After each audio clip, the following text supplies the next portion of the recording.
السلام علیکم ورحمۃ اللہ وبرکاتہ۔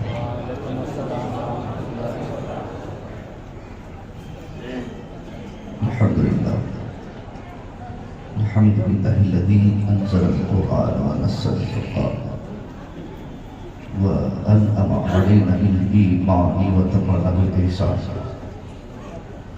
والصلاة والسلام علی من کان نبیا وآدم بین الماء والطین وعلى آله وأصحابه أجمعين أما بعد فأعوذ بالله من الشيطان الرجيم بسم الله الرحمن الرحيم ثم لتسألن يومئذ عن النعيم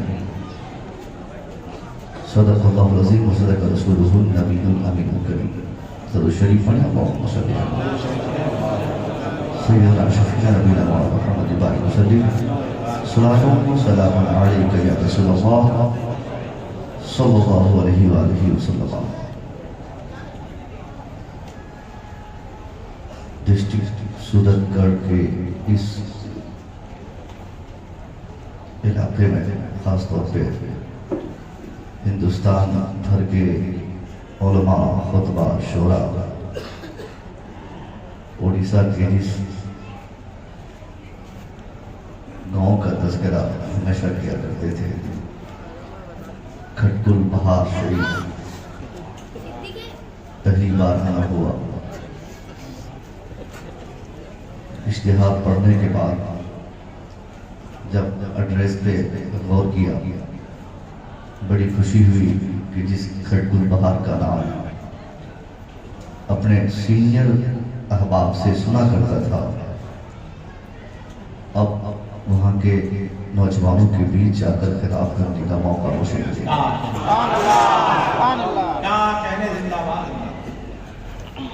آپ نے آج کے لیے کم اور کل کے لیے زیادہ محنت کی ہے، ایسا دیکھنے کو بھی لگ رہا ہے۔ ہندوستان کا ایک مضبوط شاعر، میں اگر مختصر میں حضرت کا تعارف کراؤں، جو کام مجھ جیسا مولوی ابھی کر رہا ہے، جس فیلڈ میں کام کر رہا ہے، لکھنے پڑھنے کی باتیں کر رہا ہے، اس میدان کے سینئر اور ایک ایکسپرٹ کا نام مولانا حسن رضا اطہر صاحب۔ آپ کو سمجھ میں بات نہیں آئے گی چونکہ یہ چیخنے کا دور ہے، چلانے کا دور ہے، راگ و ترنم کا زمانہ ہے۔ حضرت نے فرمایا کہ سوشل میڈیا کا زمانہ ہے، مگر حضرت کی شاعری پڑھ پڑھ کر کتنے استاد و شعرا ہو گئے، اور ان سے مل کر مجھے بہت خوشی ہوئی۔ سرکار بابا سخاوت حسین کی بارگاہ میں ہم اور آپ جمع ہے۔ آپ نے محترم بھائی شمس تبریز سے اچھا سنا، بہتر رنگ میں انہوں نے پڑھا۔ ہماری جماعت کے ایک معتمد مفتی عبدالقدوس صاحب اللہ اصلاحی، ان کا بھی حکم ہوا کہ حضرت آپ بولیں۔ مظہر بابو جو گاڑی لے کر مجھے ریسیو کر کے یہاں تک لائے، میں نے پوچھا کہ بابو کس چیز پر گفتگو کروں، تو زیادہ کچھ تو مولویوں کو دیکھنے کے بعد لوگ نہیں بول پاتے ہیں، مگر ایک سرل بھاشا میں انہوں نے صرف یہ کہا کہ حضرت جو بھی کچھ بولیے گا تھوڑا ڈھیلا بولیے گا، تھوڑا ہلکا جملہ بولیے گا، سمجھنا زیادہ ہارڈ نہیں ہونا چاہیے تاکہ ہر لوگوں کو باتیں سمجھ میں آ جائے۔ بڑی خوشی ہوئی کہ کم سے کم کسی نے اپنی خواہش کا اظہار تو کیا، ورنہ اس زمانے میں خطیب کو بطور ذائقہ لوگ استعمال کرتے ہیں، ذائقہ کی تبدیلی کے لیے ایک تقریب ہو جائے، باقی چلے 50 گھنٹے تک ناکاری کوئی فرق نہیں پڑنے والا۔ یہ ایک سب سے بڑی کمی ہماری جماعت میں، ہماری محفلوں میں یہ ہو جاتی ہے کہ ہم زیادہ توجہ دوسری چیزوں پہ دیتے ہیں جس سے فائدہ کم ہے، اور جس سے سب سے زیادہ بینیفٹس ہمارے بچوں کو، ہم کو، ہماری بیٹیوں کو، ہماری بہنوں کو ہے، اس پر ہماری توجہ بالکل نہیں۔ میں یہ نہیں کہتا کہ آپ ایک اپنی قدیم روایت کو توڑ کر سیکنڈ نائٹ کو بھی 2-4 خطیب کو بلا لیتے نہیں، آپ نے کم سے کم ایک ہی صحیح بلایا تو ہے۔ آپ کی 100% کامیابی بلانے میں نہیں ہوگی، آپ بلا کر اس خطیب کی تقریر کو سن کر اس پر عمل کریں گے، تب سمجھا جائے گا کہ 100% آپ کامیاب ہو گئے۔ ورنہ خطیب کو کون بھی بلا سکتا ہے؟ آدمی چاہے تو امریکہ کا مولوی کو بھی آگے بتا دیتا ہے، اور امام صاحب چیخ چیخ کے روزانہ صبح شام دینی باتیں کہتا ہے، عمل نہ کرے، اور امریکہ کا مولوی آ کر کیا بتا دے گا؟ ہمارے لیے سب سے امپورٹنٹ یہ نہیں کہ ہماری محفلوں میں، ہمارے جلسے میں کہاں کا کون آ رہا ہے، ہمارے لیے امپورٹنٹ یہ ہے کہ ہم اپنے علماء کی کس قدر عزت کر رہے ہیں، ہمارے دلوں میں اپنے علماء کے فرمودات کس قدر ہمارے دلوں میں جگہ بنا رہے ہیں۔ آج آپ غور کریں صاحب، صرف کٹل بہار کی بات نہیں، صرف اڑیسہ کی بات نہیں، ہندوستان کی بات نہیں، دنیا بھر کا اگر میں آپ کو رپورٹ پیش کروں، پوری دنیا میں ایک شام ایسی نہیں جس شام مسلمانوں کی تباہی کے لیے ایک بھیانک روپ لے کر ہمارے سامنے نہیں آتی ہو، ایک صبح ایسی نہیں جس صبح کو ہم اپنی بربادی کی خبر اخبارات کے ذریعے، ٹی وی چینلز کے ذریعے، موبائل اور سوشل نیٹ کے ذریعے ہم نہیں سنتے اور دیکھتے ہیں۔ آخر یہ دیکھنے کی روایت کب تک چلتی رہے گی؟ کیا ہماری تخلیق صرف یہ خبر سننے کے لیے ہوئی ہے؟ کیا ہماری آنکھیں اسی لیے پیاسی ہیں کہ ہم اپنی آنکھوں سے یہ دیکھتے رہیں اور خبریں سنتے رہیں کہ آج تو فلاں علاقہ کو جلا دیا گیا، آج فلاں کو مار دیا گیا، آج فلاں نے تبریز انصاری کو پول میں باندھ کر پیٹا گیا، آج جنید کی ہتیا ہو گئی؟ کیا اسی خبر کے سننے کے لیے ہم بچے ہیں؟ صاحب یہ ساری چیزیں بلا وجہ بھی نہیں ہیں۔ آپ کو اگر میں بتاؤں تو ممکن ہے کہ آپ کو تھوڑی دیر کے لیے لگے گا کہ حضرت کیا آپ ادھر ادھر کی باتیں کر رہے ہیں، آپ کوئی ایسی کہانی بتائیے، کوئی ایسا قصہ بتائیے جس کو سنوں تو دو چار نعرے میں لگانے پر مجبور ہو جاؤ۔ نعرے لگانے والا کام آپ کل کر لیجئے گا، علی فیضی بھائی آئے ہوئے ہیں، شمس تبریز صاحب ہیں، اس کے بعد کیا کہتے ہیں کہ اور بھی دلبر بھائی تو ہے، یہ ہے ہٹلر بابو، ان لوگوں کی ناکاری ہوگی تو خوب مچ لیں گے، مگر میری گفتگو میں اگر میں کچھ دے پاؤں آپ کو تو میں یہی بتاؤں گا صاحب کہ پوری دنیا کی تباہی کی وجہ اگر مسلمانوں کی ایک سب سے بڑی اور مضبوط وجہ اگر ہم سامنے لائے تو یہ نہیں ہے کہ ہمارے پاس شاشن و حکومت نہیں۔ کچھ مسلمان بولتے ہیں کہ مولانا صاحب کیا کریں گے، ہمارے پاس طاقت نہیں، ہمارے پاس شاشن نہیں، ہمارے پاس اسٹیٹ نہیں، ہمارے پاس پاور نہیں، ہمارے پاس طاقت نہیں، ہمارے پاس اور دوسرے میدانوں میں طاقت نہیں۔ میں کہوں گا صاحب آپ اسلام کی تاریخ پڑھیں، اسلام جب سے شروع ہوا تب سے آج تک اسلام نے کب کہاں کیسے اپنی تعداد کی بنیاد پر کامیابی پائی ہے؟ اسلام کی کامیابی تعداد کی بنیاد پہ نہیں، مسلمانوں کی کامیابی کسی ایک شخص کی تاریخ آپ پیش کر دیں جس جنگ میں مسلمانوں نے اپنی تعداد یا اپنی تلوار، اپنی طاقت، اپنی اسٹریٹ کی بنیاد پر دشمنوں پر غلبہ پایا ہو، کوئی ایک تاریخ آپ نہیں نکال سکتے۔ پتہ چلا کہ تعداد سے کچھ نہیں ہوتا ہے، مسلمان جہاں بھی فتح پایا ہے، مسلمانوں کو اللہ نے جہاں بھی کامیاب کیا ہے، مسلمانوں کی کامیابی کی وجہ طاقت و تلوار و تعداد نہیں رہی ہے، بلکہ مسلمانوں کا مضبوط ایمان اور عقیدہ رہا ہے۔ اللہ کے رسول سے جو مضبوط عقیدہ، جو رشتہ تھا، اللہ سے جو ڈرنے کا جو طریقہ ہوتا تھا، وہ اسی طریقے کی بنیاد پر میدان بدر میں چلے گئے تو حضور کی ٹیری مصطفیٰ کریم حضور کی ٹیری عام طور پر فطریت پاس اب آپ بھی کہتے ہیں کہ حضور کی ٹیری کسی چیز کی بھی ٹیری کا کام کاٹنا نہیں ہوتا ہے، جلانا اس کا کام ہوتا ہے، دو چار ڈنڈے ماریں گے چوٹ لگے گی، مگر مصطفیٰ کریم کی بارگاہ میں صحابہ کھڑے کا سرکار میرے پاس تلوار کہاں ہے؟ سامنے دشمنوں کی تعداد مجھ سے زیادہ، وہ لوگ شکم سیر ہے، وہ لوگ دھاپی کر ڈٹ کے آئے ہوئے ہیں، ان کے پاس ہتھیار لیٹسٹ، ان کے پاس آدھونک سامان، ان کے پاس گھوڑے ہاتھی کرنے کا سارا جگاڑ کر کے وہ لوگ آیا ہے، میرے پاس کیا ہے؟ مصطفیٰ مسکرائے اور آپ نے ٹینیاں کٹوانے کا حکم فرمایا، اور ٹینی کٹوا کے آپ نے ایک ایک کر کے مسلمانوں کو پکڑا دیا، کسی ایک نے یہ نہیں پوچھا، یہ نہیں اعتراض کیا کہ حضور وہاں تلوار ہے، یہاں ٹینی کیا کام کرے گی ٹینی، لیکن نہیں، ان کا ایمان اتنا مضبوط تھا، اللہ کے رسول سے اتنی محبت تھی، وہ صحابہ جانتے تھے یہ ٹینی ہوگی ٹینی، مگر مصطفیٰ نے تلوار کی جگہ پہ پکڑایا ہے تو ٹینی کام کی تلوار۔ نعرہ تکبیر،